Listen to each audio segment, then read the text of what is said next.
In other news. To determine why and how the towers collapsed. Kind of scary to have this helicopter hovering around. You walk up to them and confront them. They can't stand that.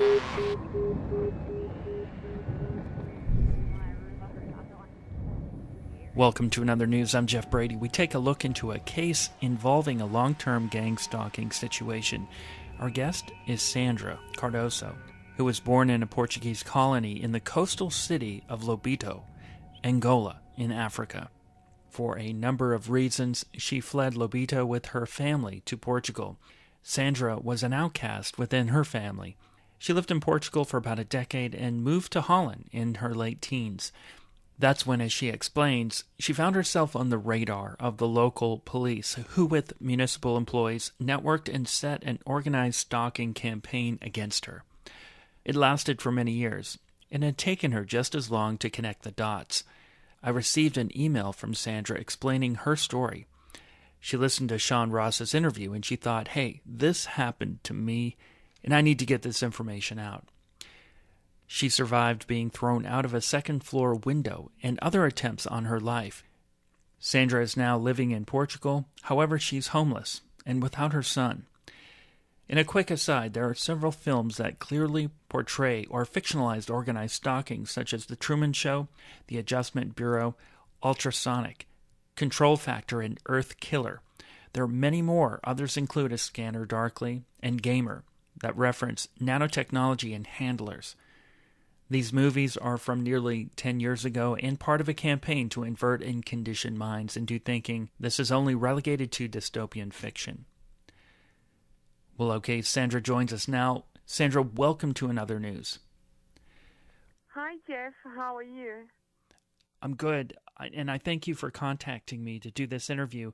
And from what I can tell, your story illustrates a long-term harassment campaign. And if you would, please tell listeners where you were born and what it was like growing up there.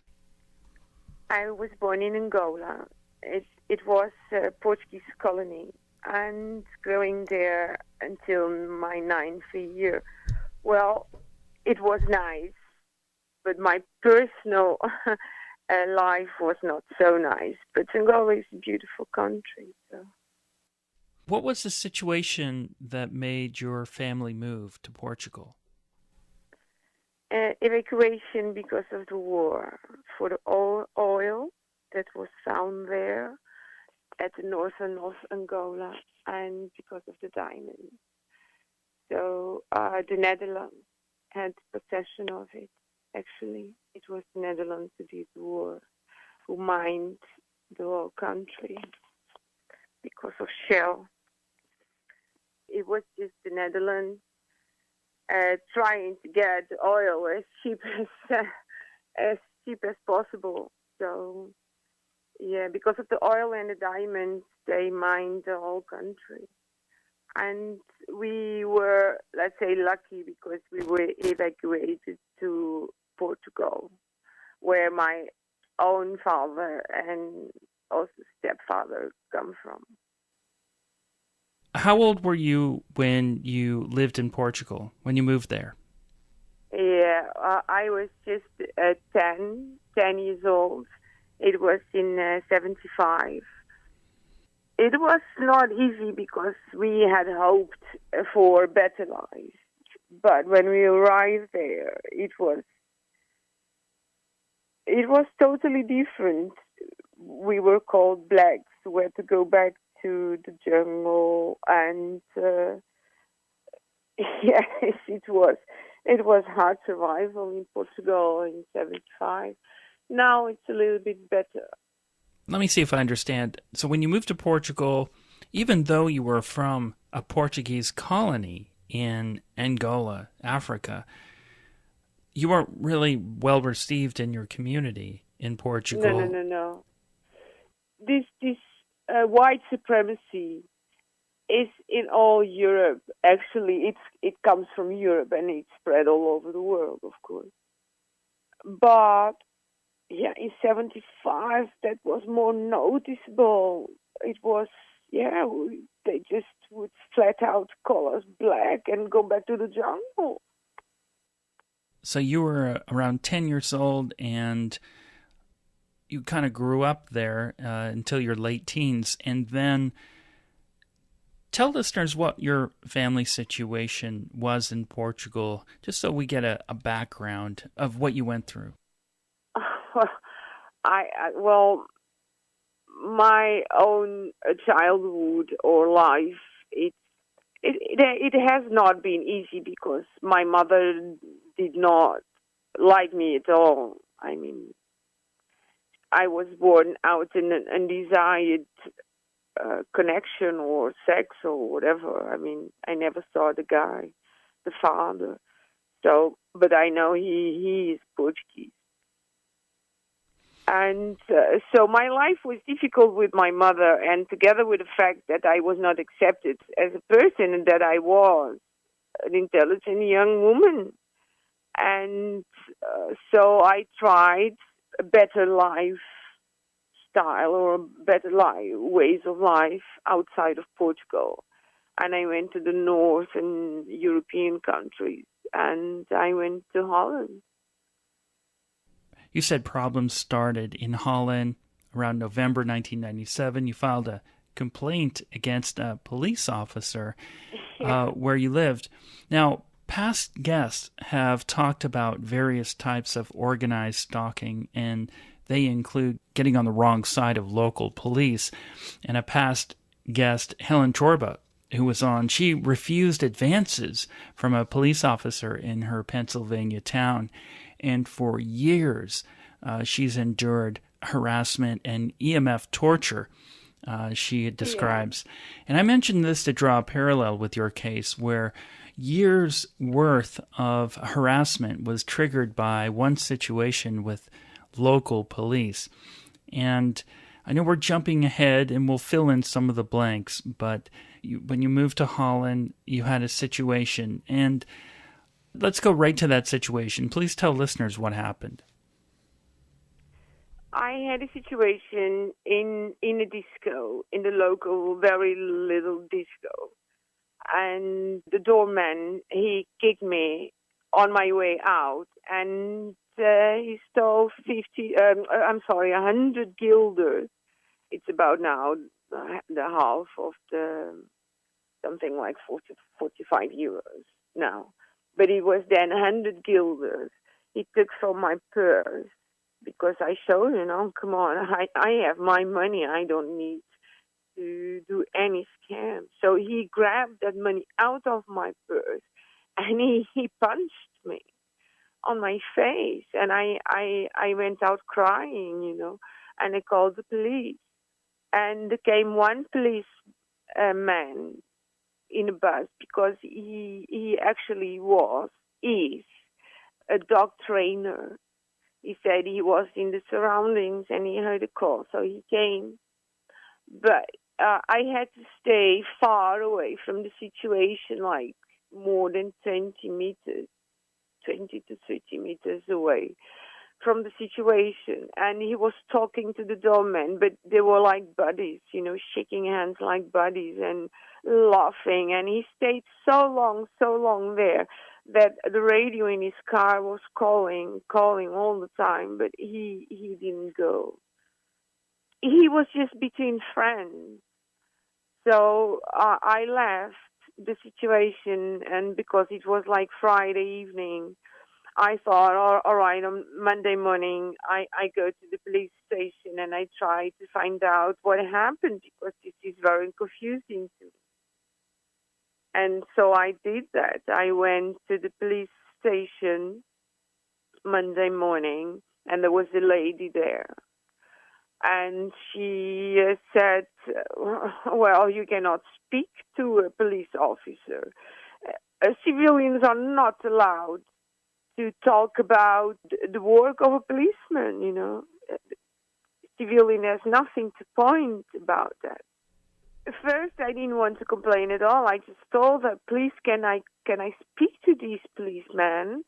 because I'm confused about the situation, and maybe he could even explain me what was going on. Listen, I was very naive about these criminals, these crimes committed by police. I would never have believed.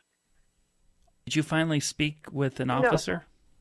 She didn't allow me. It was no, that was not possible, and I was kind of behaving really bad that I wanted to speak to him about the work, about his behavior, about what happened. I was absolutely not allowed. And so I sat down and I said, listen, I'm not leaving until I speak to him. And then she shoveled, I don't know if it's correct English word, but she put a form in my hand. It's like a pamphlet. I don't know if it's a good word also in English now. It's a form where I could fill up my name and what happened and what police officer. And she said, well, when you fill it up, then the mayor will call you. And then you will explain the situation to the mayor. And the police officer will be there. I understand. Okay. And at the time, what were you doing for work in Holland? Yeah, I was working in the county hall. As I worked there in the reception, at the reception. I understand. Did you see a lot of police officers at your job? While I was working there, I was totally clueless about these kind of things. I was very, very naive about these situations. This is a total shock for me when I understood what people can do with their positions and their powers. I thought they do that to each other when there is heavy criminality, or they steal from each other or whatever, but they just pick on civilians because there is another slave of them, or they own another person in Hilversum, because that's what they say, they own you.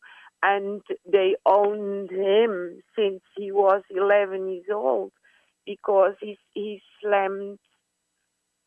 him on his face when he was 11, because he knew him from the neighborhood, and there was something, and this boy out of naughtiness, he hit a policeman on the face, and from there on, they owned his life. They did everything to him. It's so sad. Yes, and for listeners, this is Hilversum, Holland. Yeah, Hilversum, Holland, the Netherlands. This event started in November of 1997, so that's where we're at in the timeline. And again, this was the event that triggered years and years of harassment and organized stalking against our guest. And family members, yes. And family members, okay. Yes. Now, Sandra, if you would continue, please, with what happened with the meeting with the mayor and the police officer. Yes, the mayor was a woman, and she totally just said, well, you have to take the complaint out, take it out. And I say, why? You don't even ask me what happened. You're not interested in what I may have to say. And I really, again, I was naive. I didn't understand. And she said, and she asked me, do you want to die? And I said, oh my God, I came here to talk about the situation, and now you ask me if I want to die. It was a question out of another world. I did not understand. It was, some people are naive. There are many people, they don't know about this thing. And this is because you're filing a complaint against an officer who did not follow through on an event where you were assaulted by a doorman. Did he write a report or anything? I don't know what he did. About that, I only know what he did to punish me. And it's not only him. They are like a gang. They are a heavy gang, very heavy, very heavy. They have everything under control, And like the weed, Holland is famous that you can buy weed there. You can guess who is the boss on the growing grass for the coffee shops. Yes, I understand. They own everything. So she says, do you want to die as a threat if you followed through on your complaint? What happened after that? Well, I got confused, and so I tried to put my points on the table, and she said, well, if you don't take the complaint out, I clean my hands of what's going to happen to you. And I could not understand what she was meaning. I thought she was crazy. It's silly of me now, but actually also not, because they educate us from school that the police are good people, that if you are in trouble or in danger, you can call the police. Never know. You should know this is the last person you have to call. It's really interesting, Sandra. In one day, I received 2 emails from listeners. One was from you. Both of you described a hardship and harassment and used the word demonized. This is really odd, but it happened. How long did it take for you to put the pieces together that an organized campaign of stalking was set against you? You wrote in your letter to me that in Hilversum, literally every instance and everyone involved treated me strangely. But innocent as I was at the time, I couldn't figure out what it was. I just thought they were crazy. Would you talk more about this, please? The thing is that one person or a few persons decide to demonize you. It means that they make out of you another person. What they start to say about me is that I killed a woman and I cut her in pieces. But I could not go to jail because the law in Holland sucks. The policeman went about me like this. That I killed a woman, I cut her in pieces, I am up to them, I am borderline, schizophrenic, psychotic, and people can never expect me to behave normal because I act suddenly crazy. So let's say we are just having a conversation and we are sitting having dinner, and suddenly out of nowhere I just throw things at you or want to stab you with knives or things like this. So when people, civilians usually civilians, they would look at me as if it's like they had fire in their eyes, and they talk to me and they are expecting, they are looking for the craziness in me, but they are the ones who have this crazy look in the eyes. It's a wild look. It's a wild expression in the eyes. They are hungry, or they look for the sensation, the sensational aggression that comes suddenly out of me from the story they heard. I am one of the most peaceful persons I know, although I can defend myself. I would never cause damage or just aggressive to anyone unless it was in defense, self-defense, or protecting someone or an animal who is weaker. But so they demonized me in this town so badly that I was very much harassed, and I was stalked for many, many years, and took a lot of aggression. My apartment was broken in and totally destroyed. There was no furniture, nothing standing besides the fridge. It was all damaged. Sandra, you had gotten some unwanted attention in your job as a receptionist. Can you describe that and how that connects in with the harassment that you've gone through? Well, I am attractive woman, let's say, and I got a lot of unwanted attention. But at the time, it was handy, and this attention was from co-workers, not especially from police officers, but working in the county hall. I also worked with, let's say, the boss of the gang. These police officers, they have a boss, and their boss is pseudo mayor. I got a lot of attention from these male colleagues, and I could go to parties, and I was in, let's say. That worked for you. Was it at the time? What happened? Can you connect it with the organized stalking now?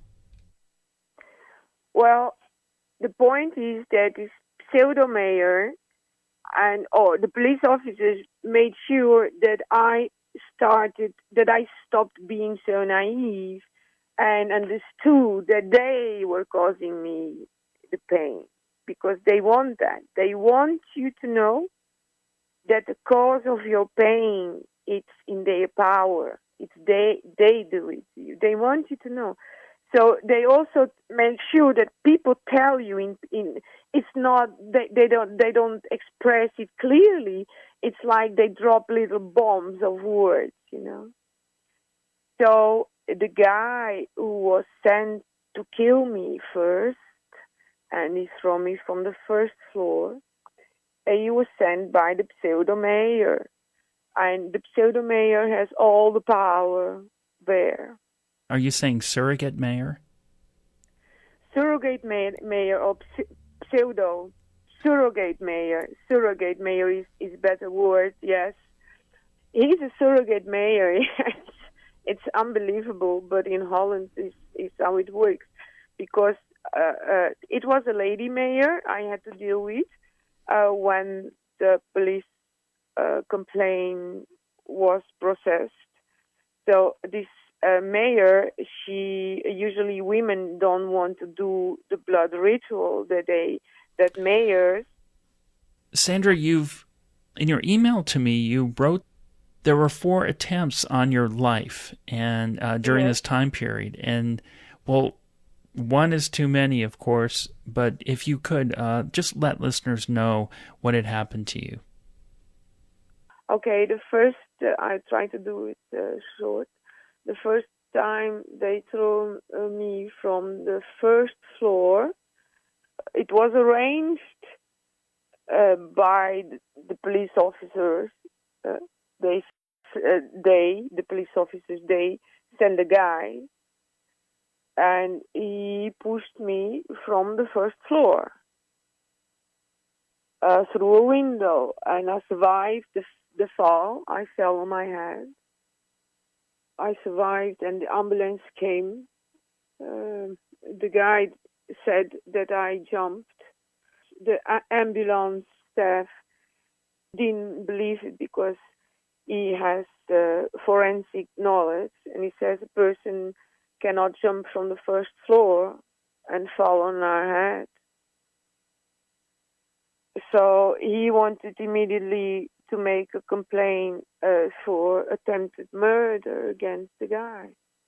The guy went upstairs and phoned with the cops, and the thing was immediately was clear out of the way. And what building was this? Was this your apartment, or was this somewhere else? No, it was the house of the guy himself, because I knew him. It was a person I knew, and he invited me to go up. So I went up, and the funny thing is, the woman, she was dressed like a man, and I thought that is very strange. And she had this hat, and she when we went up, she went and stood next to a tree. And she had a camera. So she filmed the whole thing when I fell down. She knew what was going to happen, and she went downstairs and was ready to film you being thrown out the window? Yeah, absolutely. And she filmed it. Because when I fell, and I stood up immediately because the angel Gabriel, he helped me. And he was telling me, say your name completely. Say your complete name. Speak about your son. To keep me awake. And then two elderly women walked by, and one said to another, "Oh my God! Oh, that's probably a stunt woman because there is the cameraman." Yes, the woman that I told you, she looked like a man. She was wearing clothes like a man. All right, so you were taken to the hospital, and what happened there? Yeah, there I was raped. I was raped. I was there for 3 weeks, and in the third week, this psychiatrist, he said I had to go to another room.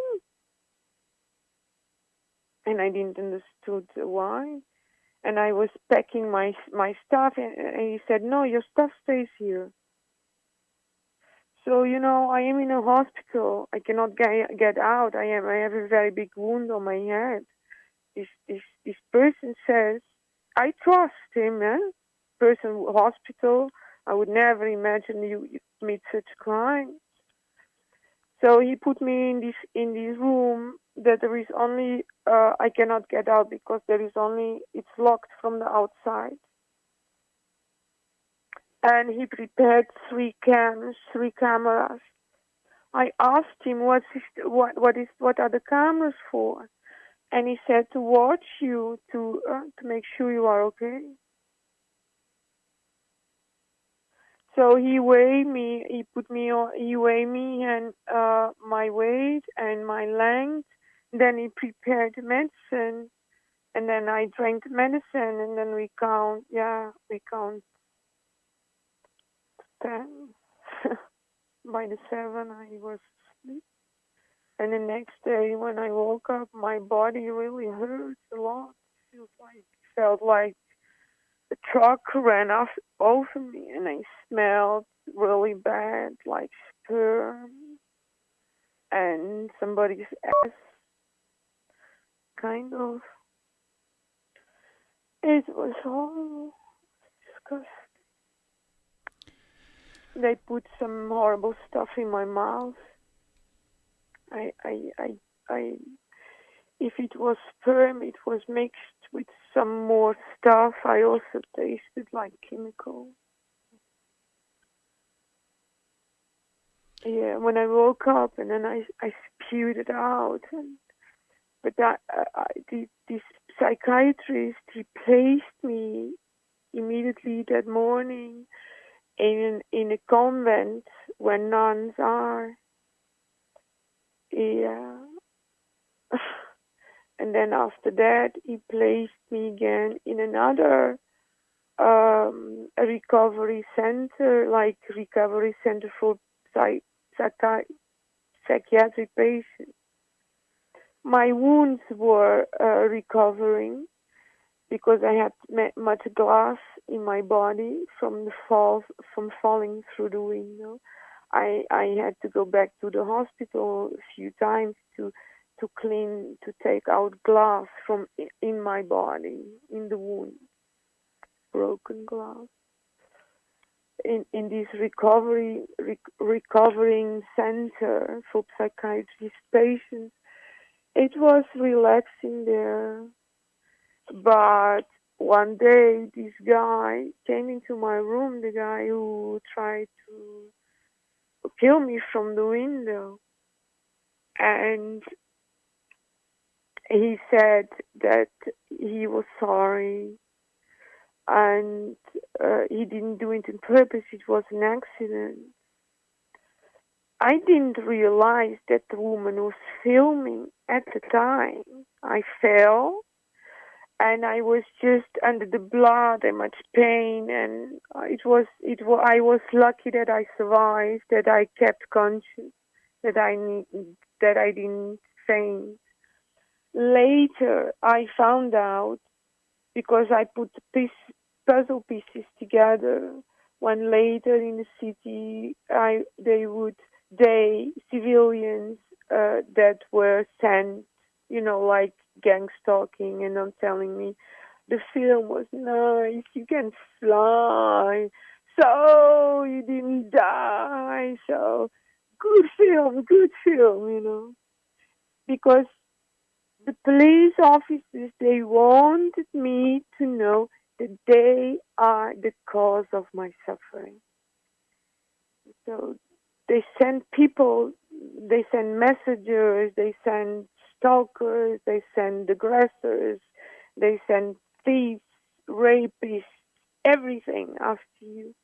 The guy who raped me in a hospital is family from a police officer, and the guy was a necrophile. He's a necrophile. He was working, because now he's through his pension. I don't know if it is. He retired. He retired. But he's a necrophile, and he worked there in the morgue house, in the morgue house, in the crematorium from the hospital. In the morgue from the hospital. Can you imagine all these women there that died? Went through, he did what he did to them, of course. Necrophile, yeah, I was raped by a necrophile, a family member of a police officer. They are all family of each other. They give these positions to each other. And this Hilversum is it's not a big city, but it is known all over Holland, because it's the TV city. There is the TV main office, let's say, there where the TV world started. There, the most TV studios are there, and it's very known all over. But all the good positions, it's taken by these kind of people, and yeah, it's horrible. And they say it in your face. Ons kent ons. What does that translate to? Ons kent ons. We know each other. We white people. We the people from Hilversum. We the Dutch people from Hilversum. We know each other. It means, and we help each other against outsiders. Sandra, I'm very sorry to hear about this. It's really beyond tragic, and I can't even begin to imagine the trauma that you've gone through and suffered. But you started connecting dots by going online and listening and reading to other people's cases. Yes, exactly. You were able to put some pieces together and figure out, wait a minute, this is organized stalking. This is by design. Organized crime, organized severe crime. Yeah. I don't know if it is the right moment to say this, but in 2012, my son and I came home from vacation from Spain, and our backyard was totally destroyed. They cut down my fruit tree. Oh my God. I cried for 2 hours. So much devastation. Fruit trees, flowers, everything, So much devastation. They don't stop. And they tell you it's until you die, It's for life. Yeah, I have death a sentence, death penalty. Although officially this does not exist in Holland, but in their inside law, the gang law, they own your life. You offended a police officer. That is the thing. That happened to Helena as well, and she's still going through it. You spent about 20 years in Hilversum, Holland. In that time, they continued the organized stalking and the abuse against you. There was another time where they tried to kill you, as you describe, and that was around January 2015. Would you tell listeners about that? That was the last time. So the police came as if they came to my house very early in the morning. My son had just left to school, so they have everything under control. My son just had left to school, and they came into my house and took me as if they had a warrant. As I was a criminal, and they came to get me. A few cars, 5 women rushed into my house, and 1 man and a woman took me in a car to the police station, and 5 women stayed in my house searching for my stuff through my whole house.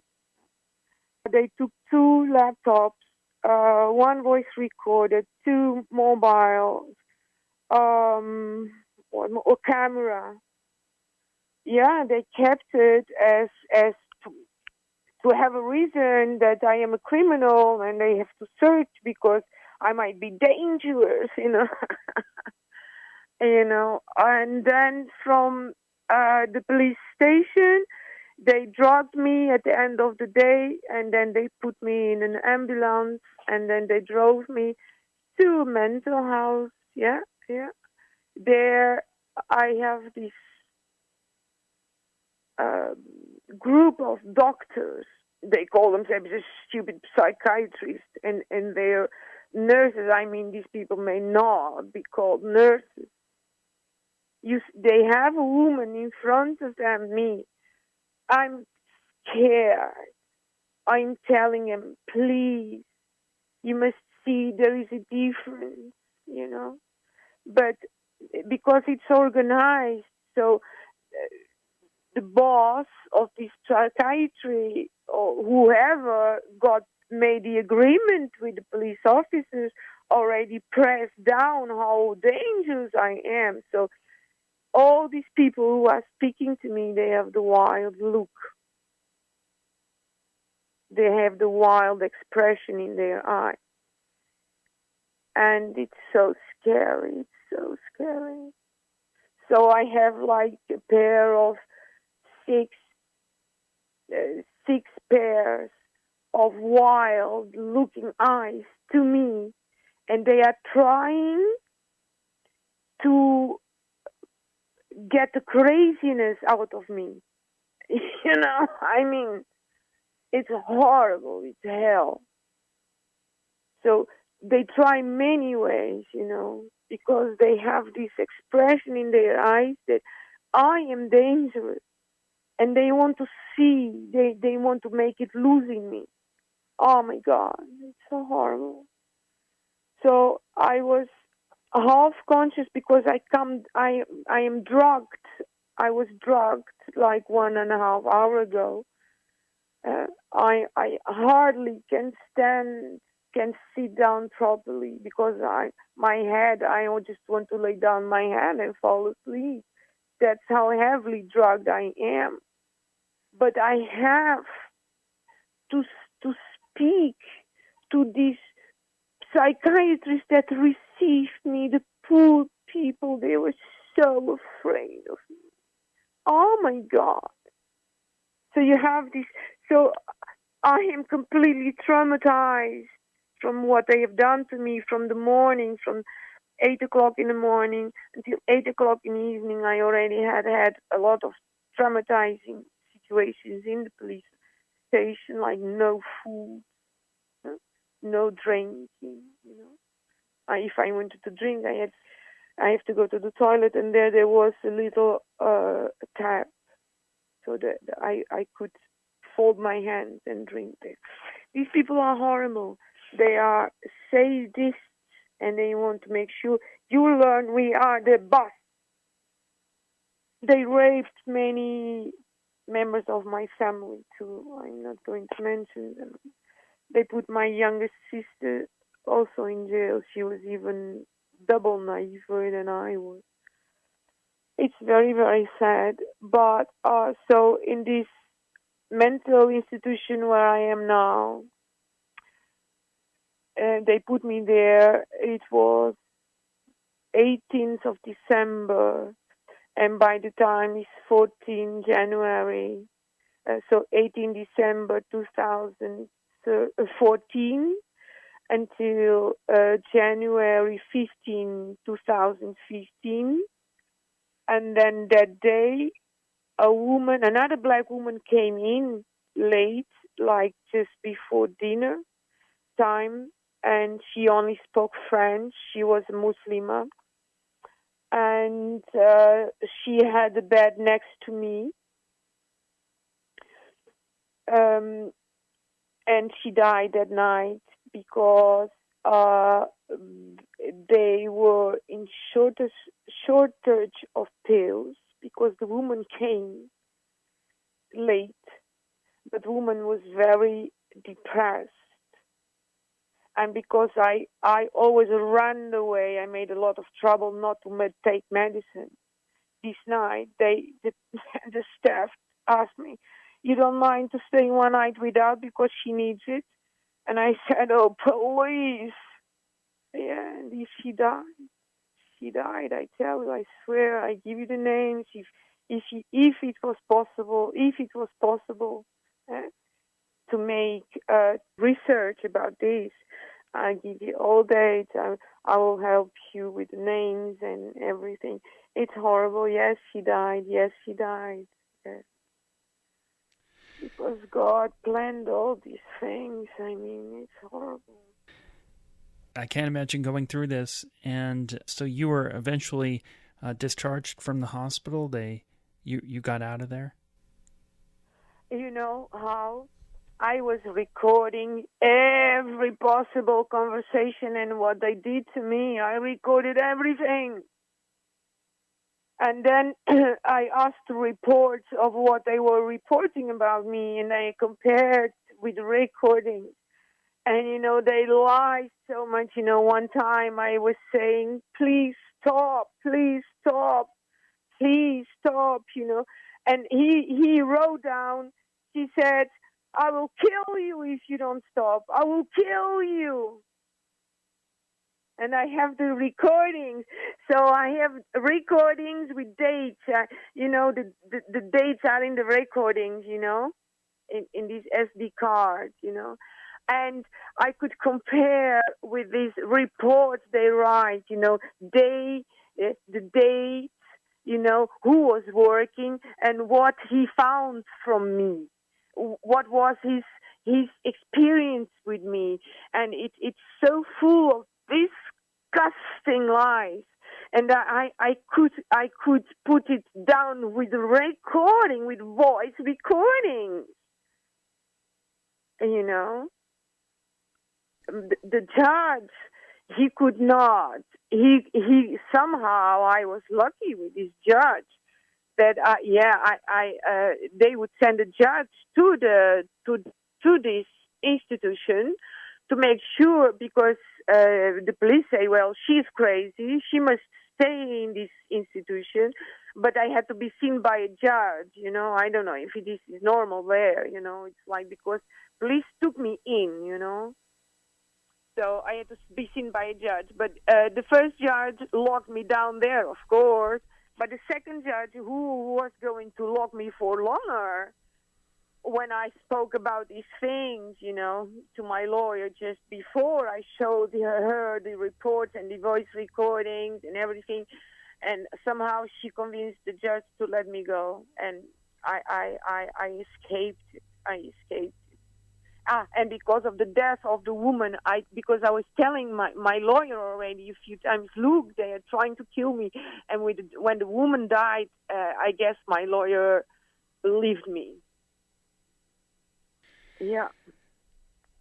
Okay, so you managed to escape, luckily, and Oh my God. And from there, Sandra, I know you moved to Portugal, and we'll talk about that. But you did write about something very interesting, and this is going back to the mayors.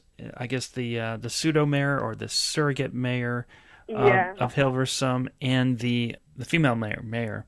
Yeah.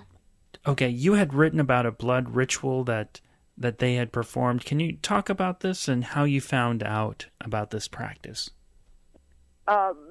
Because one of the stalking scenes, that I asked, who do you think you are? You think you have all this power, to do these kind of things? And he said, yes, of course. And he said the name of the mayor. I don't know if I should say it here now. He said he is the second mayor. I said, but that is not possible. There is only one mayor. Yeah, but he is the one who did the blood ritual. I said, blood ritual? Yes, drinking the blood, they said. I started laughing, drinking blood, what, chicken blood? And then they start laughing. So that was it, and then I forgot about it. Every time I thought, what crazy people! They do crazy things and they say crazy stuff. Yeah. Later, when all these things came out about the Illuminati, and then I could put this puzzle together, why this man was so powerful. All his career life after being the surrogate mayor, he still had a very top position there. In the county hall, he went, I think, in 2013-15 he stopped working. He was 65. You said chicken blood, but you wrote human blood in the. Yes, it is human blood because they told me later also it is human blood. That day they only stayed by laughing. When I asked, is it chicken blood? I said, drinking chicken blood? And then they start laughing.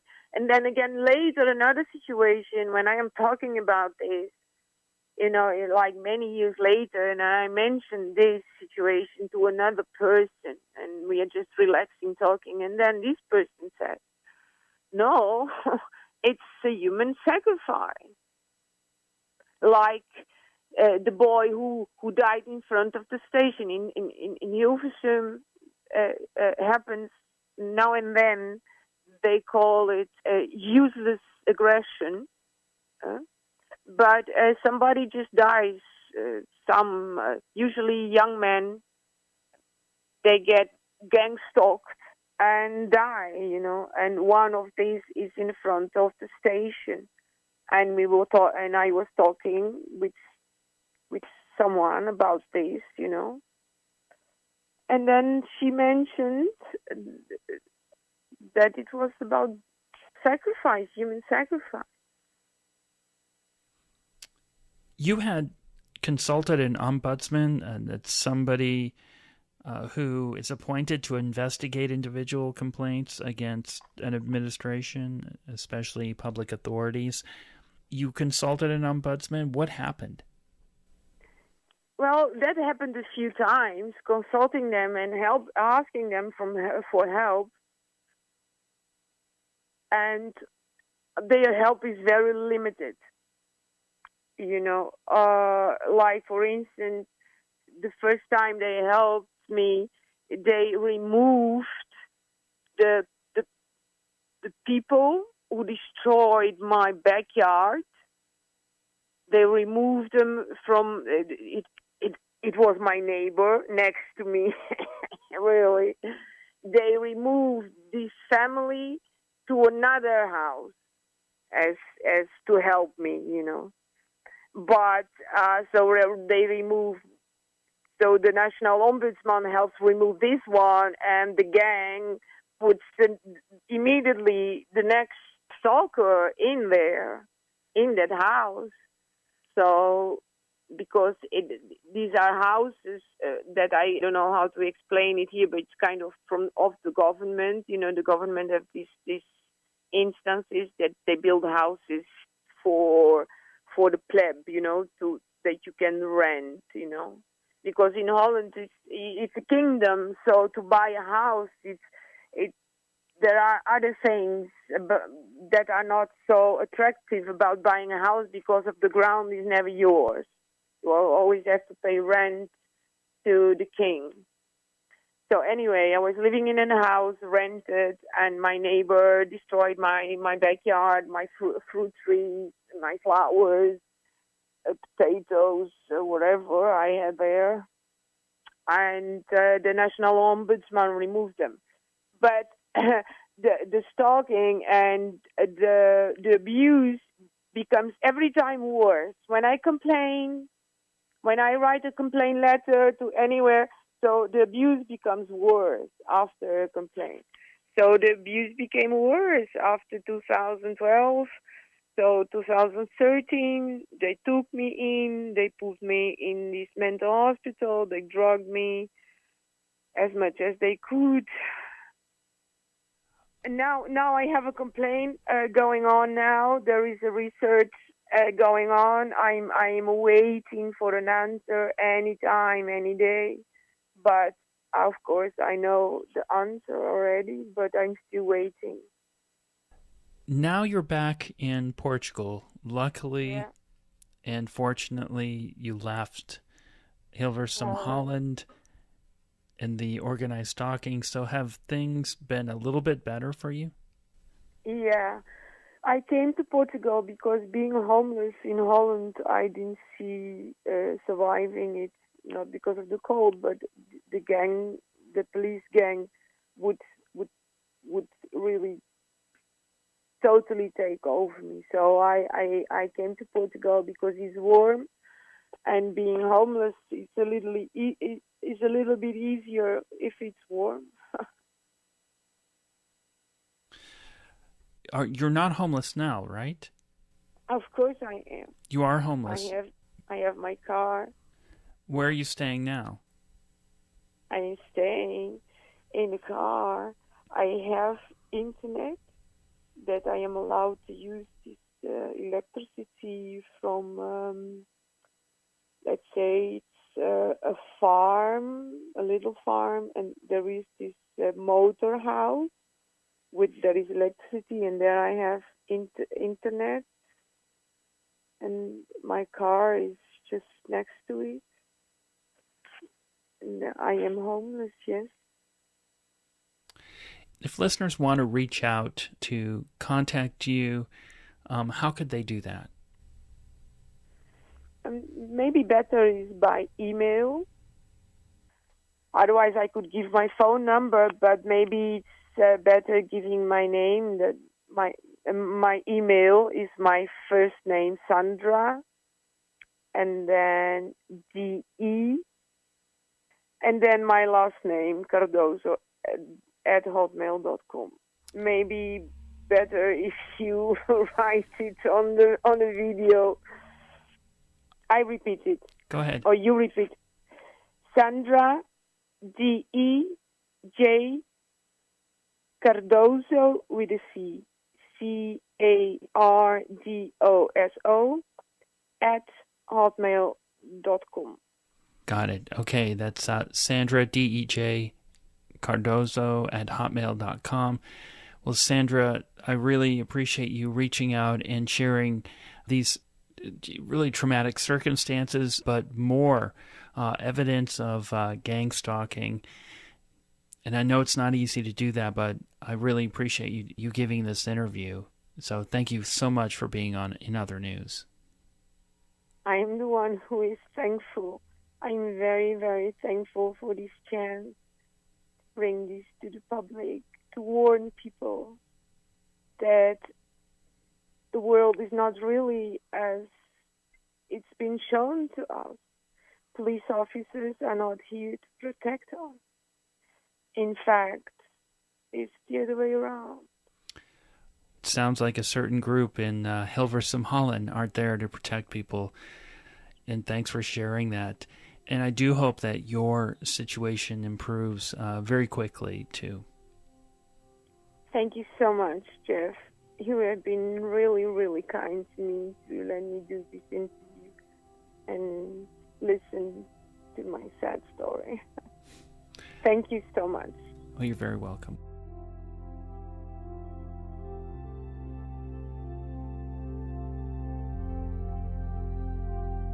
That's going to do it for In Other News. I'm Jeff Brady. Visit inothernewsradio.com for archives and more information about the guests.